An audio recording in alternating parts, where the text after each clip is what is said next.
안녕하세요. 오늘도 사연살롱을 찾아주셔서 감사합니다. 저는 인테리어 회사를 운영하고 있는 40대 여성입니다. 저는 28이라는 어린 나이에 살기 위해서 인테리어 회사를 설립했어요. 올해로 벌써 12년이 되었네요. 나름 베테랑이라는 소리를 들으며 직원들 월급을 밀리지 않고 주고 저 또한 넉넉하게 생활할 수 있는 정도로 벌고 있어요. 하지만 저에겐 또 다른 재능이 있었죠. 물론 제가 직접 정보를 모으지 않고 지인들을 통해 우연히 알게 됐으니 인복이라고도 할 수도 있고 혹은 순전히 운이라고 할 수도 있지만요. 제가 부동산 투자를 시작했는데 줄줄이 성공했어요. 한 번은 따져보니 가치가 30억 정도 되더라고요. 12억 정도를 투자했으니 순수익은 18억 정도 되겠네요. 솔직히 뼈를 갈아서 운영하고 있는 인테리어 회사에 비하면 너무 쉽게 큰 돈을 얻은 거였어요. 물론 기쁘지 않았다면 거짓말이죠. 하지만 그건 또 다른 재앙에 불과했어요. 왜냐하면 부동산 투자에 성공한 이후로 잘 지냈던 시댁과 갈등이 생겼거든요. 그리고 그 갈등이 심해지자 시어머니가 저한테 남편과 이혼하라고 하더라고요. 그래서 제가 어떻게 했냐고요? 이제부터 말씀드릴게요. 28에 인테리어 회사를 설립한 저는 죽어라 일만 하는 일중독자로 살다가 36에 겨우 결혼하게 되어요. 사장님은 결혼 생각 없지? 저를 아는 사람들은 모두 그렇게 물었지만 사실 저는 누구보다도 결혼이 하고 싶었어요. 다만 현실에 치이다 보니 연애를 하지 못했고 그렇다고 누구 하나 저에게 남자를 소개시켜주지도 않아서 그런 거였죠. 그런 저에게 언젠가 타일 회사 사장님이 선을 보지 않겠냐고 물었어요. 우리 회사 다니는 총각인데 싹싹하고 일도 잘하고 한번 만나볼래? 사장님 회사 직원이면 저도 아는 사람이에요. 제가 일하는 거 뻔히 봤으면서 저랑 손보려고 할까요? 왜? 윤 사장이 뭐 어때서? 저 일할 때 좀 차갑잖아요. 남자들은 그런 여자 싫어할 텐데. 일할 때 그런 거 가지고 뭐. 일할 땐 다른 사람들도 예민해질 수밖에 없는 거야. 평소에는 윤 사장도 얼마나 여성스러운데 꼼꼼하고 섬세하고 내가 보니까 둘이 잘 맞을 것 같더라고. 그래서 한번 물어나 보는 거야. 그래서 누군데요? 나랑 잘 다니는 승준이 알지? 얼굴 기억하려나? 왜 말 없고 키 큰 놈 하나 있잖아. 아, 그 일 잘하시는 분이요? 그분 미혼이었어요? 나는 당연히 결혼하신 줄 알았는데. 아직 미혼이야. 결혼은 무슨. 연애하는 것도 못 봤다. 그래도 애가 참 착하고 성실해. 내가 봤을 땐 윤 사장처럼 일하다 보니까 결혼 시기도 놓치고 그런 것 같더라고. 그러니 얼마나 안타까워. 정말 좋은 사람인데. 안 그래? 저도 알죠. 매번 일하실 때 보면 사장님 말대로 묵묵하게 할 일 다 하고 꼼꼼하잖아요. 한 번도 그분이 한 것 중에 수정해달라고 전화 온 것 없는데. 그래도 그분이 저를 마음에 들어할지 모르겠네요. 그거 만나보면 알겠지? 그럼 오케이 한 거다?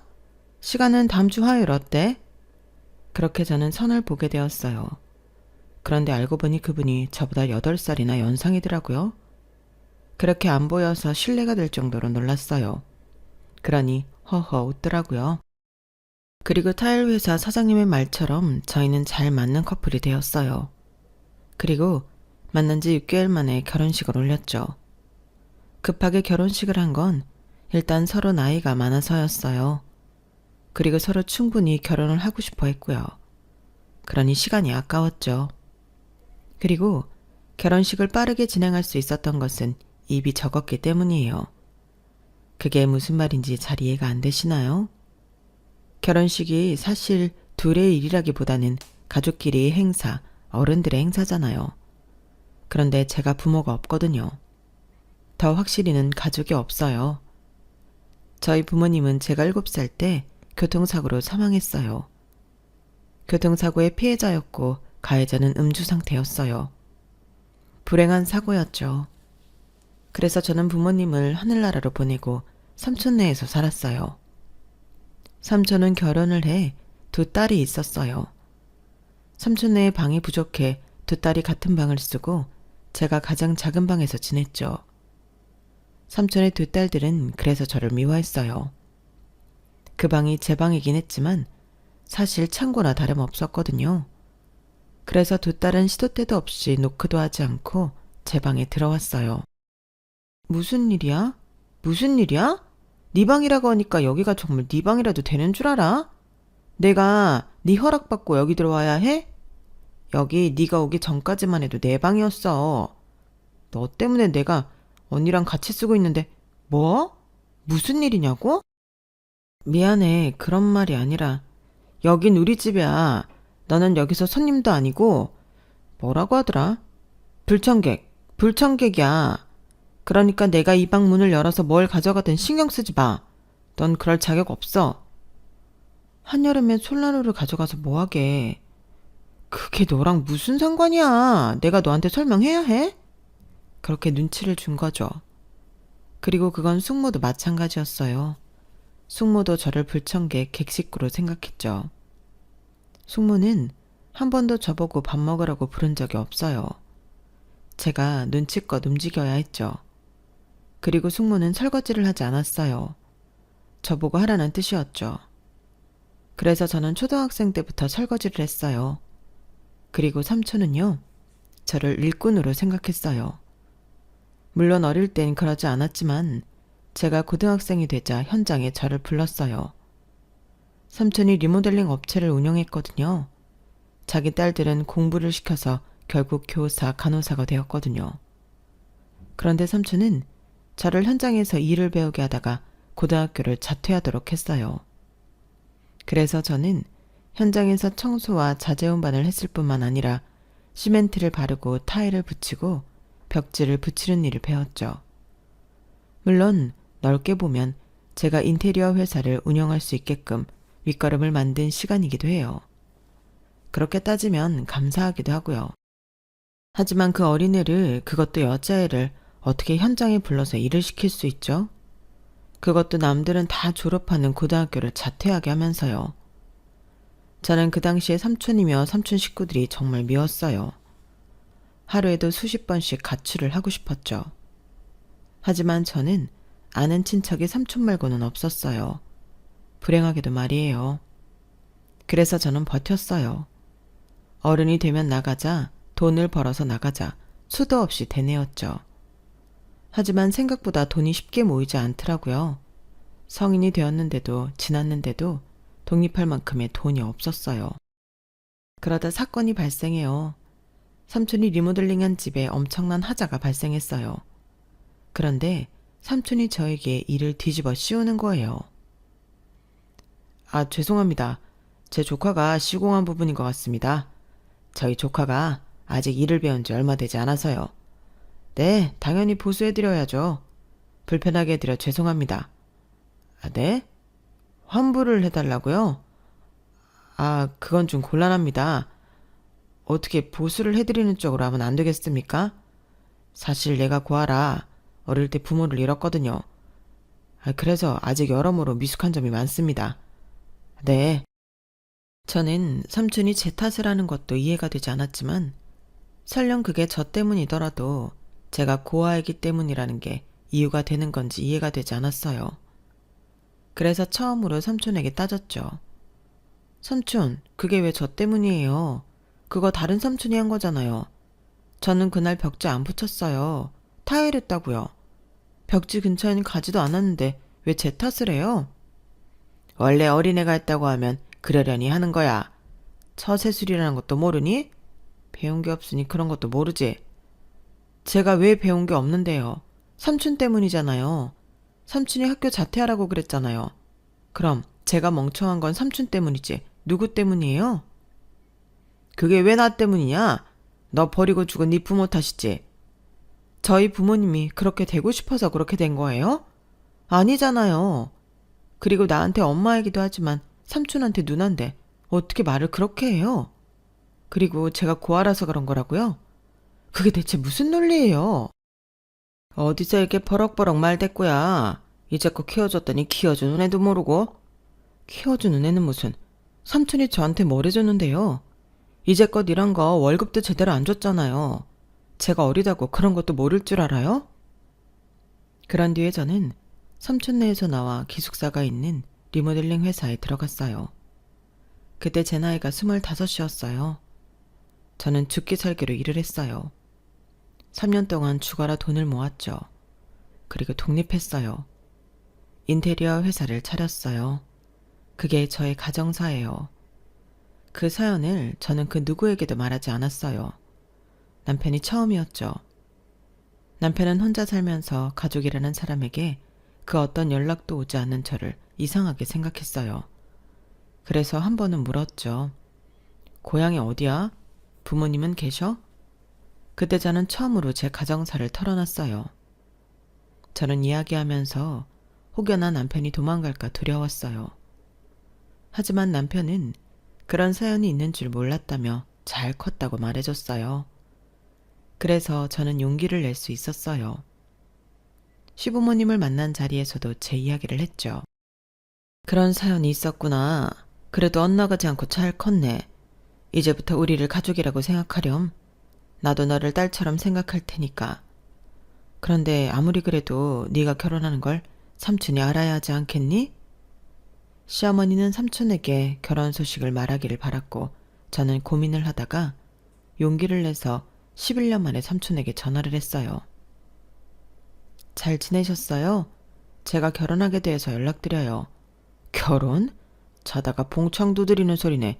누가 너 같은 애랑 결혼을 한다니? 이거 나라도 말려야 하는 거 아니야? 왜 말을 그렇게 하세요? 그래서 용건이 뭐야? 와서 축의금이라도 내라 이거냐? 그런 생각한 적 없어요. 그냥 가족의 도리로 말씀드려야 할 것 같아서. 가족은 무슨. 네가 날 가족이라고 생각했으면 그렇게 나가선 안 되지. 이제 와서 가족이고 자식고 할 것 없다. 알아서 살아라. 난 안 간다. 그래도 뭐 결혼한다니 축하한다. 뭘 기대한 건 아니어서 상처받지 않았지만 그냥 속이 좀 허하더라고요. 저는 이 소식을 시부모님에게 알리고 소소하게 위로를 받았어요. 그거면 됐다고 생각했죠. 그렇게 저는 입을 덜어 순조롭게 결혼을 할 수 있었어요. 그리고 저는 시댁 근처에 집을 얻었어요. 남편이 굳이 그럴 필요 없다고 했는데 저에게 새로운 가족인 시댁과 가까워지고 싶더라고요. 그래서 시댁이 사는 바로 옆동에 집을 구했어요. 그리고 매일 저녁 시댁에 가서 밥을 먹었어요. 그러다 시누이가 다른 지역으로 발령을 받아 이사를 했어요. 그러니 시부모님이, 특히 시어머니가 외로워하시더라고요. 시어머니가 평생 주부로 있으면서 바깥 활동을 전혀 안 하시거든요. 그래서 저는 제 사무실로 시어머니와 함께 출근해 시간을 보냈어요. 같이 밥도 먹고 현장도 나가고 그랬죠. 그런데도 시어머니는 뭔가 외로워 보이더라고요. 그래서 고민 끝에 저희 집을 정리하고 시댁에 들어가기로 했어요. 시부모님은 저희 부부의 결정에 무척 좋아하고 고마워했어요. 저는 시댁 식구들과 특히나 시어머니와 부쩍 친해졌죠. 시어머니는 제게 어머니이자 절친이었어요. 저와 시어머니가 같이 다니면 사람들은 당연히 모녀 사이라고 생각했죠. 평소에 시어머니는 제가 퇴근을 할 시간에 제 사무실로 와서 제가 퇴근을 하면 마트에 가서 같이 장을 보고 쉬는 날에는 브런치 카페를 가기도 하고 저는 시어머니가 다니는 미용실로 옮기기도 했죠. 물론 고된 업무에 때로는 그저 쉬고 싶기도 했어요. 하지만 더 값진 걸 얻기 위해 노력했죠. 그리고 정말 시어머니와의 애틋하고 특별한 관계를 얻었죠. 게다가 저희 부부는 노력하는데도 불구하고 아이가 생기지 않았거든요. 저는 제 나이를 탓했어요. 그럴 때마다 시어머니는 저를 위로해 줬어요. 아가야, 그럴 필요 없어. 아이는 하늘이 주는 선물이란다. 네가 못나서가 아니야. 이제 너무 힘들어하지 말고 둘이 알콩달콩 살아라. 노력하지 마. 그래도 돼. 그래도 어머님한테 예쁜 손주 보여드리고 싶었는데 죄송해요. 그게 왜 나한테 죄송한 일이니? 그런 생각은 하지도 말아라. 네가 제일 아쉽지. 그건 승준이도 아니고 네가 제일 아쉬운 일이지. 그동안 고생 많았지? 이제 마음 편안히 먹으렴. 그런 말씀 해주셔서 감사해요. 아, 그리고 승준 씨 회사 폐업한다고 하더라고요. 그래서 제가 저희 회사 다니라고 했는데 와이프 밑에서 일한다는 거에 자존심 상해하는 것도 같고 마음이 불편한가 봐요. 어떻게 해야 좋을까요? 그래, 안 그래도 폐업한다는 이야기 들었다. 나야 네가 우리 승준이 써주면 고맙지. 근데 걔가 그래? 자존심 상한다고. 그럼 내가 혼내줄게. 와이프가 능력 있어서 겨우 실업자 면했으면 좋아할 일이지. 나는 적극 찬성이다. 아니 너무 고맙다. 그리고 시어머니는 남편에게 제 회사에서 일하도록 설득했어요. 그래서 남편은 제 회사에서 일하게 되었죠. 시어머니가 그렇게 해주니 저는 시어머니에게 큰 빚을 진 것 같았어요. 그러다 의뢰인 중 한 명이 사무실에 놀러 왔는데요. 저에게 부동산 투자를 해보라고 하더라고요. 정말 좋은 땅이라니까. 그 아파트가 적어도 2배는 오를 거야. 아무리 그래도 어떻게 될지도 모르는 땅에 그렇게 큰 돈을 투자해요. 아파트가 한두 푼도 아니고. 에이, 이윤 사장. 생각보다 배포가 없네. 요즘 세상에 마냥 일만 해서 돈 버는 사람이 어디 있어? 설마 그 정도 여유는 없는 거야? 그때 저희 시어머니가 나섰어요. 사장님도 참 우리 며느리가 그런 여유가 없긴요. 있고도 남죠. 단지 우리 며느리는 아직 경험이 없어서 어색한 것뿐이에요. 사람이 해보지 않은 분야에는 망설이기 마련이죠. 그런데 아가야, 나도 그 아파트는 좋다고 들어봤다. 2배는 무슨 3배, 4배는 넘게 오른다더라. 너 그 정도 여유는 되잖니? 그러니까 한번 도전해보는 게 어때? 시어머니의 응원에 저는 도전해보기로 했어요. 대출은 받지 않았고 제 돈으로 투자를 했어요. 그런데 정말 3배가 뛰었죠. 저는 그 돈으로 시아버지에게 시아버지가 그토록 원하던 SUV 차를 선물해드렸어요. 그리고 시어머니에게는 샤넬 반지를 선물해드리고 50평 아파트로 이사도 했죠. 그런 뒤에 또 부동산 정보를 알게 되어서 몇 번 더 투자를 했어요. 그리고 또 성공했죠. 다들 저보고 부동산의 신예라고 했어요. 그런데 시어머니가 다음에 투자할 때는 자기 명의로 하라고 하더라고요. 내가 들어보니까 중과세율이라는 게 있더라고. 2채 이상 가지고 있으면 세금 폭탄 맞는데 세금이 한두 푼이니? 어떻게든 줄여봐야지 아깝잖아. 그러니까 다음에 투자할 때는 내 명의로 하렴. 뭐 네 시아버지나 우리 아들 명의로 해도 좋고 우리가 가족 아니니 도와줄 수 있을 때 도와줘야지. 그래도 일단 제 명의로 할게요. 명의 빌려서 하기 죄송스럽네요. 어떻게 될지도 모르는데 그리고 그렇게 크게 할 생각 없어요. 얘는 넌 부동산 신예라니까. 네가 투자한 부동산 중에 가치가 떨어진 데가 하나라도 있니? 다 배로 불려서 이득만 받지. 크게 봐. 우리가 도와줄 수 있는 건 최대한 도와줄 테니까 부자가 될 미래가 바로 코앞에 있는데 여기서 멈출 순 없지. 정 회사 돈을 쓰고 싶지 않으면 우리가 대출도 받으마. 어차피 이득 보면 바로 상환하면 되잖아. 큰 돈 벌기 위해선 그만큼 큰 용기도 필요한 거야. 나는 네가 할 수 있다고 믿는다. 그만큼의 배포도 있다고 생각하고. 그렇게 시댁 식구들이 합심해 저의 부동산 투자를 도왔어요. 모두 억 단위의 돈을 대출받아서 투자를 했죠. 그런데 시댁 식구들이 저보고 대출을 갚으라고 하더라고요. 사실 명의만 우리 명의지 네 재산이잖니. 우리가 뭐 때문에 이 큰 돈을 대출받았는데 다 너를 위해서잖아. 그러니까 투자가 성공할 때까지는 네가 대출을 갚아야지. 그럼 이득도 제가 다 보는 거예요? 그게 몇 배가 되어도 상관 안 하실 거죠? 어머, 얘는 당연하지. 우리는 세금 때문에 네가 낼 세금을 걱정해서 명의만 빌려준 거야. 다 네 재산이지. 그걸 파는 것도 그대로 유지하는 것도 다 네 선택이고 결정이야. 그래서 일단 제가 700만 원 정도 되는 대출금을 갖고 있었어요. 그리고 투자는 또 성공했고 가치가 30억이나 되었죠. 12억 투자했으니 순수 이익만 18억이 된 거예요. 시댁 식구들은 그 소식에 무척 기뻐했어요. 온 동네에 자랑을 하고 체면을 버리고 춤을 출 정도였죠. 그런데 제가 부동산을 모두 팔고 대출을 상환하려고 하자 말리더라고요. 여기서 더 오를지도 몰라.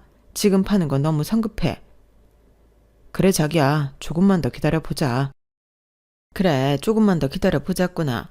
앞으로 30억은 무슨 40억, 60억이 될지도 모르잖니? 저는 700만 원이나 되는 대출금이 부담스러워서 팔고 대출을 상환하고 싶었지만 시댁 식구들의 강력한 반대에 일단 두고 볼 수밖에 없었어요. 그런데 제가 부동산에게 기막힌 이야기를 들었어요. 바로 시댁 식구들이 부동산을 모두 팔았다는 거예요. 얼마 전에 그거 다 팔았는데 몰랐어요? 그걸 전부 다 팔았다고요? 맞아요. 다 판다고 하더라고요. 그런데 어쩜 그렇게 부동산 투자를 잘했어요? 아주 며느리 자랑을 엄청 하더라고요. 며느리 덕에 부자 됐다고요. 이렇게 효도하는 며느리 봤냐고 입이 마르도록 칭찬하는데 내가 아주 지치더라니까. 저는 믿지 못해서 서류를 떼서 확인을 했어요. 그런데 정말 모두 팔았더라고요. 그런데 시댁 식구들은 제 앞에서 그 사실을 말하지 않았어요. 안 판 척 거짓말을 했죠. 그러면서 대출을 계속 갚게 했어요. 하지만 시댁 식구들은 티가 났어요. 30억을 가지고 어쩔 줄을 몰랐죠. 시아버지가 새 차를 뽑았더라고요. 외제차로요. 그리고 시어머니는 온갖 명품으로 치장했어요. 그러더니 시아버지도 남편도 직장을 그만두더라고요. 그리고 부동산 주인에게 들으니 남편이 자기 명의로 건물을 샀더라고요. 그 건물에 세를 받고 있었어요. 저는 엄청난 배신감을 느꼈어요. 하지만 시댁 식구들은 그걸 아는지 모르는지 그 사실을 모조리 제게 이야기하지 않았어요. 그러다 다른 의뢰인이 또 부동산 정보를 주었어요. 그때 시어머니가 제 사무실에 있었는데 제가 부동산 정보를 듣고 흘리자 한 소리 했어요. 이번에 투자 안 할 거야? 그 땅도 엄청나게 가치가 있는 땅이라던데 아깝지 않니? 저 이제 돈 없어요. 매달 대출금만 700만 원 나가잖아요. 그리고 저 사업하는 사람이에요. 돈 많이 들어요. 이제 투자하려면 내 앞으로 대출 받아야 하는데 그건 너무 무리인 것 같아요. 너는 사업하는 사람이 그렇게 배포가 작아서 어떡해? 내가 말했지? 크게 보라고, 넓게 보라고. 그리고 내가 봤을 때는 너는 부동산 운이 따라주는 애야.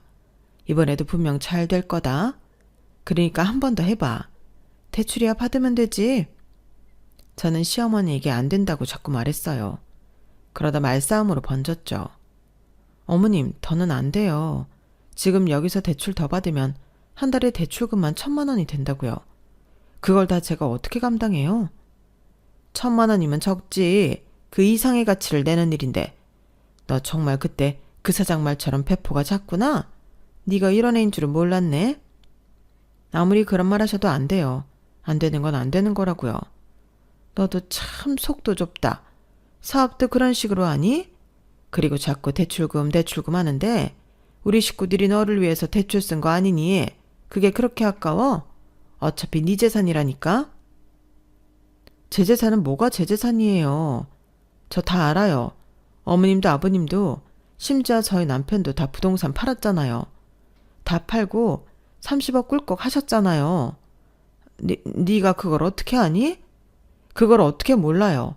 갑자기 둘 다 일 그만두고 탱자탱자 노는데 이상하잖아요. 그래서 뒷조사라도 했어? 너 무서운 애구나.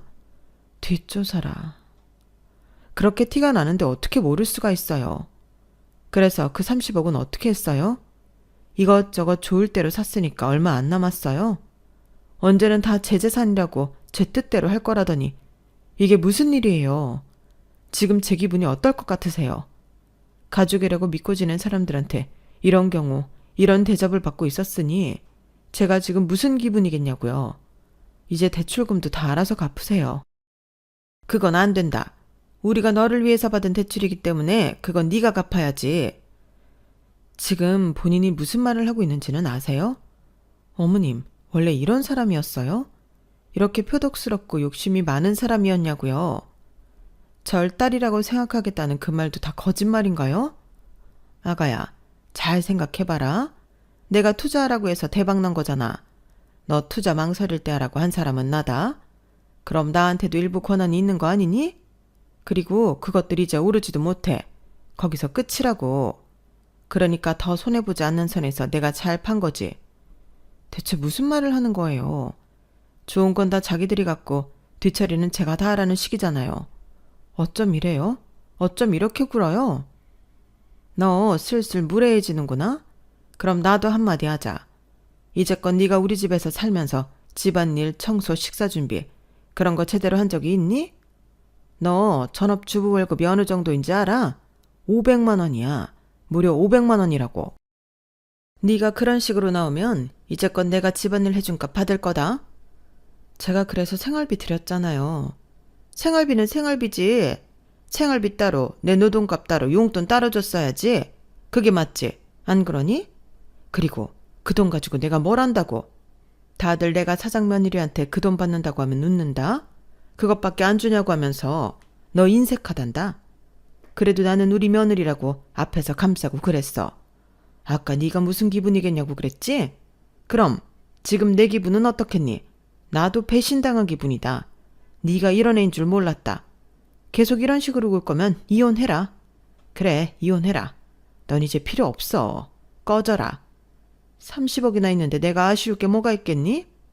내 살 날도 이제 얼마 안 남았고 그거면 충분하다. 대신 대출금은 네가 갚아야 한다. 누누이 말했지만 그건 너 때문에 쓴 거니까. 저는 시어머니 문홀리에 기가 찼고 시어머니는 씩씩거리며 사무실을 나갔어요. 그리고 저는 퇴근을 하고 집에 들어가기 전에 남편을 만났어요. 어머님이 우리 이혼하래. 내가 부동산 투자 더 이상 안 하겠다고 했거든. 그리고 사실 나 당신이랑 시부모님이 부동산 팔고 30억 꿀꺽 간 거 알고 있어. 어떻게 알았는지 언제부터 알았는지는 묻지 마. 알아서 좋을 것 없으니까. 내가 상의하고 싶은 건 이혼에 대한 거야. 남편은 한참이나 곰곰이 생각하더니 이혼을 하자고 했어요. 뭐? 당신도 30억 벌었으니 이혼해도 되겠다 이거야? 꼭 그런 것만은 아니지만 엄마랑 네가 그런 말다툼을 했는데 그게 회복이 되겠어? 심지어 우리 부모님이랑 같이 사는데 감정의 골만 더 깊어질 거야. 그리고 나는 우리 부모님 못 버려. 자식이 그러면 안 돼. 그래서 나를 버리겠다고? 당신 정말 너무하는 거 아니야? 그리고 엄마 말대로 대출금은 네가 갚는 게 맞아. 너 때문에 받았잖아.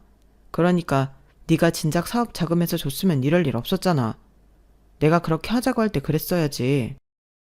그러든 저러든 내 돈으로 투자해서 이득은 자기들끼리만 보겠다는 거잖아. 그게 무슨 도둑놈 심보야? 그렇게 남편과 말다툼을 하다가 도무지 말이 통하지 않아서 저는 집에서 짐을 싸고 나왔어요. 그리고 그날 바로 오피스텔을 계약해 들어갔죠. 저에겐 친정이 없으니까요. 그리고 다음 달에 자동이체될 대출금을 시초했어요. 그리고 석 달이라는 시간이 흘렀죠. 그러니 무슨 일이 있었는지 아세요? 경찰서에서 연락이 오더라고요. 한승준 씨 부인 되십니까? 지금 바로 경찰서로 오셔야 할 것 같습니다. 네? 아니 무슨 일인데요? 무슨 일인지 알아야 가죠. 은행 직원의 신고로 남편분께서 조사를 받고 있습니다. 그런데 확인할 부분이 여럿 있어서요. 은행이요? 신고는 또 뭐고요? 남편분이 김지영 씨 본인 명의로 3억 원의 대출을 받으려고 시도했는데 은행 직원이 명의도용으로 신고했습니다. 그런데 여기 계신 분들은 김지영 씨와 다 합의가 되었다고 주장하고 있어요. 그래서 확인이 필요합니다. 지금 경찰서로 오실 수 있나요? 저는 놀라서 한 걸음에 경찰서로 갔어요. 그런데 경찰서에 있는 시댁 식구들의 모습이 얼마나 웃겼는 줄 아세요? 가니까 시댁 식구들이 경찰서에서 국밥을 먹고 있더라고요. 아이고, 우리만 먹어서 미안합니다. 사양하지 않고 시켜도 되는데 우리 며느리가 인테리어 회사 사장이거든요. 게다가 부동산 투자로 돈도 두둑하게 벌어서 아주 부자예요. 지금이라도 인원수대로 시킬래요? 아주 맛이 좋습니다. 그래요. 고생하는데 든든하게 먹어야지. 우리만 먹으니까 미안하네요. 그런데 우리 꼭 영화 주인공 같네요. 안 그래요, 여보? 그러게요. 이러고 있으니까 꼭 엄청난 범죄를 저지른 악의무리 같네. 그쵸, 아빠? 국밥도 진짜 맛있네요. 여기 맛집이에요, 맛집. 그러더니 갑자기 시어머니가 벌떡 일어나 근처에 있는 경찰에게 유치장 문을 열어달라고 하는 거예요. 네? 여긴 왜? 나 이런 데도 한번 들어가 보고 싶었거든요. 아, 이렇게 생겼구나. 한 번만 열어봐요. 안에 들어가면 무슨 기분인지 느껴보게. 정말 꼭 영화 세트장 같다. 여기서 이러시면 안 됩니다. 가만히 좀 계세요.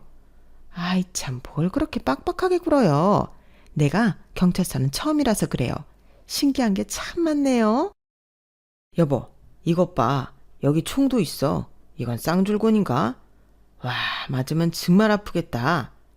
아빠, 한번 휘둘러 봐요, 영화처럼. 아, 그래 볼까? 너 저기 가서 멋지게 동영상 찍어봐라. 여기서 이러시면 안 된다니까요. 아직 혐의 벗은 거 아닙니다. 명의도용은 사기죄예요. 10년 이하의 징역을 살 수도 있다고요. 그러니 제발 가만히 좀 계세요. 어머머, 무서운 말을 하시네. 그런데 몇 번이고 말했지만 우리는 다 합의된 거예요. 며느리가 자기 너무 바빠서 대출받을 시간이 없으니까 우리 보고 대신 좀 신청하라고 한 거라니까요. 그런데 왜 인감증명서와 위임장이 없었습니까?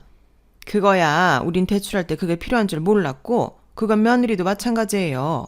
우린 걔 도장만 가져가면 되는 줄 알았지. 그리고 우리 아들이 걔랑 살부비고 사는 남편인데 당연히 해줘야 하는 거 아니에요? 가족인데 안 그래요? 빚줄이어도 인감증명서와 위임장은 필요합니다. 예외는 없어요. 영 말이 안 통하시네요.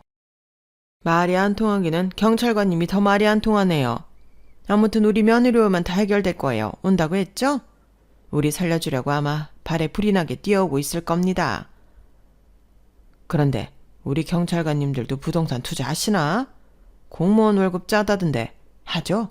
어디 좋은 매물 있습니까? 우리도 부동산 참 좋아하는데. 그런데 그때 제게 전화가 왔어요. 제가 자주 거래한 부동산이더라고요. 저는 잠깐 경찰서에서 나와 전화를 받았어요. 네, 사장님. 윤 사장. 혹시 지금 통화 가능해요? 네, 가능합니다. 혹시 윤 사장 시댁에서 연락 온 거 없죠? 무슨 일 있으세요? 아니, 방금 우리 부동산에 와서는 요새 좋은 매물이 있냐고 묻는 거야. 그래서 몇 군데 알려줬거든요. 근데 바로 계약하겠다고 다른 사람 주지 말고 자기들한테 주라고 하더라고요. 그러더니 지금 당장 은행 가서 돈 찾아올 테니까 기다리래요. 그런데 지금까지 소식이 없어서 무슨 일이 있나 해서요. 무슨 일은 크게 있죠. 지금 시댁 식구들 다 경찰서에 있어요. 조사받는 중이에요. 아니 왜요? 무슨 일 있어요? 제 명의로 대출 받으려고 시도했다가 은행 직원이 신고했대요. 어떻게 그럴 수 있는지. 아, 그럼 그게 소문이 아닌가 보다. 네? 무슨 말이에요? 얼마 전에 내가 무슨 이야기를 들었는데 말해도 되나 모르겠네. 무슨 일인데요? 저는 이제 시댁도 못 믿겠어요. 소문이라도 말씀해 주세요. 내가 저번에 윤 사장 시댁 식구들이 자기들 명의 아파트, 땅들 팔았다고 말했잖아요. 그게 합치면 한 30억 되지? 그런데 그거 다 날렸대. 내가 들은 건 사기당했다고 하던데요. 좋은 땅이라고 투자하라고 해놓고 돈 들고 날라버린 거지. 그런 경우 많잖아요. 세상에 나쁜 놈들이 참 많으니까. 그래서 급해 보이더라고. 눈에 불을 켜고 자기들한테만 팔라고 협박하는데 나 좀 무섭더라니까요. 그런 일이 있었군요. 놀라셨겠어요. 그런데 저는 이제 정말 믿을 사람이 한 명도 없네요. 어쩜 사람들이 이렇게 나쁜지. 사장님 말대로 나쁜 놈들이 세상에 참 많네요.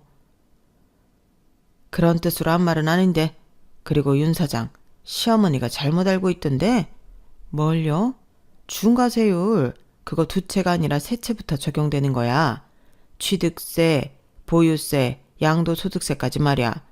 뭐 한 채 차이지만 완화되었거든 많이. 제가 부동산 투자 시작할 때도 그랬어요? 그랬지. 자기 투자 시작한 지 얼마 안 됐잖아. 그것도 모르고 부동산 투자한 거야? 정말 운이 좋았네. 아, 아니지. 그 30억 다 시댁 식구들 때문에 날렸으니 운이 좋은 건 아니다. 아유, 이제 그럼 어떻게 되는 거야? 가족 간의 일이라고 법이 봐주나? 그럴 리가 있겠어요. 법의 재판을 받아야죠. 저는 그렇게 부동산 사장님과의 전화를 끊고 다시 경찰서로 돌아왔어요. 그런데 또 우스운 꼴을 보고 말았죠. 시댁 식구들이 모두 유치장에 갇혀 있는 거예요. 그런데 웃고 있었어요. 자세히 보니까 신입 경찰 한 분이 시댁 식구들 사진을 찍어주고 있더라고요. 유치장에 갇혀서 V질을 하질 않나. 죄인처럼 슬픈 표정을 짓질 않나 가관이었어요. 그리고 시어머니가 저를 보고 우리 며느리가 왔다며 유치장에서 나오려고 했어요. 그런데 유치장 문이 열리지 않았죠. 시어머니와 나머지 식구들이 당황했어요. 어머, 이게 안 열리네? 여기요, 이것 좀 열어줘요. 시댁 식구들이 열어달라고 아우성이었어요. 그런데 문이 잘 열리지 않더라고요. 저는 그 자리에서 폭소를 했어요. 배꼽이 빠지도록 웃었죠. 그러자 경찰서에 있는 모든 사람들이 당황했어요. 특히나 시어머니가 크게 당황했죠. 아가야, 이것 좀 열어봐라. 이러다 네 엄마 여기서 갇히겠다. 그냥 거기 계세요. 어차피 들어가실 건데 좀 일찍 들어가면 뭐 어때서요? 그게 무슨 소리냐? 너 우리 구해주지 않을 거냐? 구해주다뇨? 제가 왜요? 왜냐니? 우린 가족이잖니? 가족이요? 어머님이, 아니 당신들이 나한테 한 짓을 생각해도 가족이라는 말이 나와요? 어떻게 사람이 그렇게 못됐어요? 자기들이 자기 명의로 부동산 투자하라고 해놓고 대출금은 나보고 갚으라고 하질 않나. 나 몰래 부동산 모조리 팔아서 30억 낼름 주머니에 챙기질 않나. 게다가 방금 들어보니 사기당했다면서요. 사기당해서 30억이고 뭐고 이제 다 없다면서요. 그리고 이제는 뭐 내 명의를 도용해서 대출을 받으려고 했죠? 그래놓고 이제 와서 가족이요? 어떻게 사람이 그렇게 치사하고 악의적이에요? 어머, 얘 하는 말 좀 봐. 내가 그 말까진 안 하려고 했는데 우리가 왜 네 이름으로 대출을 받으려고 했는데 연체 문자가 날아와서 무시하고 너한테 기회를 줬더니 결국 넌 석 달 동안 우리 대출금 내지 않았지. 그래서 우리가 신용불량자가 됐다고. 이체. 그놈의 이체. 연체 이자까진 생기고. 그게 왜 제 탓이에요. 제가 그렇게 해서 얻은 게 뭐가 있는데요. 저 30억 중에 10원 한 장도 못 받았어요. 구경도 못 했다고요. 그리고 애초부터 저를 위해서 명의 빌려준 게 아닌 거죠. 중과세율도 그렇고 어머님이 말한 거랑 다르던데요. 처음부터 이럴 작정이었죠. 처음부터 이득 보면 낼름 가로챌 생각이었죠. 대체 어디서부터 어디까지가 거짓말이에요? 정말 저를 딸이라고 생각한 거예요? 딸은 무슨 딸이야. 며느리는 평생 며느리일 뿐이다. 대가 딸이 없으면 몰라. 두 눈 부릅뜨고 곁에 있는 내 딸이 있어. 그런데 네가 어떻게 내 딸이냐? 그래도 내가 부모 없는 널 데려와 사람으로 만들어줬더니 네가 이렇게 내 뒤통수를 쳐? 이래서 근본 없는 애들이 들이는 게 아닌데 내가 너를 한참이나 잘못 봤나 보다. 제가 정말 오랜만에 근본이 없다는 소리를 듣네요. 제가 그 말을 듣고 삼촌에게서 도망쳐 나왔다고 얘기했던 것 같은데 지금 일부러 그런 가시돋치 말 하는 건가요? 너희 삼촌도 오죽괴로웠겠니? 너는 아직 엄마가 안 되어봐서 몰라. 남의 자식 하나 키우느니 내 자식 10명 키우는 게 낫지. 그렇게 키워주고 네가 회사를 차릴 수 있는 기반을 만들어준 삼촌한테 네가 그러면 안 되지. 싸가지 없는 것 같으니라고. 아우 그만하자. 거기서 이상한 소리 하지 말고 와서 문이나 열어. 열라니까. 저는 이 관계가 밑바닥까지 갔다고 생각했어요. 더 이상 회복하기에는 글렀다고 느꼈죠. 그래서 무척 슬프기도 하고 좌절스럽기도 했어요. 그리고 저에게 가족이라는 게 이렇게 힘든 가치인가 라는 생각이 들어서 털썩 주저앉고 싶었어요. 하지만 언젠가 책에서 읽었어요. 자신을 섬으로 삼고 자신을 의지해야 한다는 말이요. 그건 결국 자신을 지킬 수 있는 건 자기 자신밖에 없다는 말이잖아요. 그래서 저는 조금만 더 힘을 내자고 스스로에게 말했어요. 그리고 주위에서 저를 보고 있는 경찰들에게 부탁을 했어요. 보셨죠? 명의도용은 사실입니다. 그것도 악의적으로 저 몰래 명의도용을 진행했어요. 그러니 제대로 수사해 주시고 조사해 주세요. 그리고 이제부터 저는 이 사람들과 가족이 아닙니다. 남편과 이혼할 겁니다. 그게 이 사람들을 벌주는데 어떤 영향이 있을지는 모르겠지만 적어도 가족이라고 솜방망이 처벌을 받진 않겠죠. 경찰분들 정말 수고가 많으십니다. 더 부탁드리겠습니다. 이 사람들에게 제발 받을 수 있는 가장 무거운 형벌을 주세요. 부탁드립니다. 뭐? 이혼? 너 지금 이혼이라고 그랬니? 네, 이혼이요. 어머님이 그러셨잖아요. 30억 벌었으니 이제 꺼지라고. 꺼져 드릴게요. 그런데 제가 꺼지면 영영 회복하지 못할 거예요. 적어도 귀하게 큰 아드님만은 깜빵에 넣을 테니까요. 절대 안 된다. 이혼은 절대 안 돼. 네가 싼 똥은 네가 치워라. 그때까진 절대 이혼 허락 못한다. 어딜 감히? 네가 뭘 잘했다고 이혼을 하겠대? 무슨 자격으로? 제가 싼 똥이요? 제가 뭘 했는데요? 이게 다 어머님이 댁들이 싼 똥이잖아요. 제가 왜, 무슨 이유로 댁들이 싼 똥을 치워야 하죠? 그리고 어머님이 뭔데 저희 부부가 이혼하는 걸 반대하죠? 무슨 권리로요? 어머님이야말로 무슨 자격으로요? 아, 소송이 하고 싶은 거예요? 하지만 그건 그것대로 불리할 텐데 괜찮겠어요? 불리하긴 뭐가 불리해. 우리가 뭘 잘못했다고. 그래, 소송하자. 이혼 소송해. 그래요, 이혼 소송해요. 저도 이런 가족과 사느니 독거노인으로 살다 죽는 게 낫겠어요. 참 슬프네요. 결혼 초엔 스스로 결혼 잘했다고, 좋은 가족이 생겼다고 생각했는데. 그래요, 이것도 제 복이죠. 댁들 같은 가족들을 만난 것도 제 복이죠. 그러니 저는 이 복을 차려고요. 정말 세게 찰 거예요. 많이 아플 거니까 각오하시고 법원에서 뵐게요. 남편은 사기죄로 재판을 받았고 동시에 이혼 소송도 했어요. 시댁 식구들은 매번 남편을 따라다녔고 저와 법원에서 마주칠 때마다 대출이나 상환하라며 협박을 했어요. 그뿐만이 아니라 시어머니는 저에게 욕설이 난무한 문자를 보내며 저를 저주했죠. 저는 마음을 강하게 먹었어요. 그러면서 시댁 식구들에 대한 미련을 완전히 정리했죠. 재판과 이혼 소송이 끝나갈 즈음엔 이미 저에게 그 사람들은 남이었고, 아니, 남보다 못한 사람들이었어요. 가해자라고 생각했죠. 그래서 제 값에 벌을 받게 하기 위해 상당히 큰 돈을 들이며 노력했어요. 그리고 재판 결과는 이렇게 나왔어요.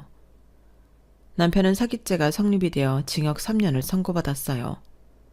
그리고 이혼 소송은 제가 승소했어요. 위자료도 남편이 아닌 제가 받게 되었죠. 저는 승리했어요. 판결이 난 뒤에 시어머니는 법정에 떠나가라 통곡을 했어요. 정말 시끄러웠어요. 그리고 법원 밖에서 마주치게 되었는데 울어서 붓고 새빨개진 눈을 한 채로 시어머니가 저를 노려봤어요. 독한 기집애, 네 남편을 기어이 감옥에 밀어넣으니 좋으니? 좋냔 말이야. 네, 좋네요. 속이 다 시원해요. 그리고 아드님이 효심이 깊어서 자기 부모님은 감옥에 안 보냈네요. 자기 혼자 다 뒤집어 쓰고. 그런 것 보면 어머님은 모성애가 없나 봐요. 뭐? 이게 뚫린 입이라고? 그래도 판결받은 위자료는 안 받을게요. 그동안 산 정이 있잖아요. 그 돈은 아들 옥바라지 하는데 보태세요. 그렇게 말한 뒤에 뒤돌아갔어요. 뒤에서 시어머니가 절규하는 목소리가 들리더라고요. 목청이 좋은 것 보니 오래 살 것 같아요. 물론 빚과 함께요. 빚과 함께 오래오래 불행하게 살 것 같아요. 여기까지가 제 사연입니다. 시댁 식구들이 가족에 대한 결핍이 있는 저를 걷어준 것은 감사하게 생각해요. 하지만 마지막이 이렇게 된 이상 저는 단 꿈을 꿨다고 생각하려고요. 그래도 저에게도 언젠가 따뜻한 가족애를 느낄 수 있는 순간이 오지 않을까요? 제 이야기는 여기까지입니다. 들어주셔서 감사합니다. 매일매일 행복하세요. 여러분, 사연 댓글에 응원과 현명한 조언 부탁드려요. 좋아요와 구독은 저에게 큰 힘이 됩니다. 오늘도 좋은 일 가득하세요.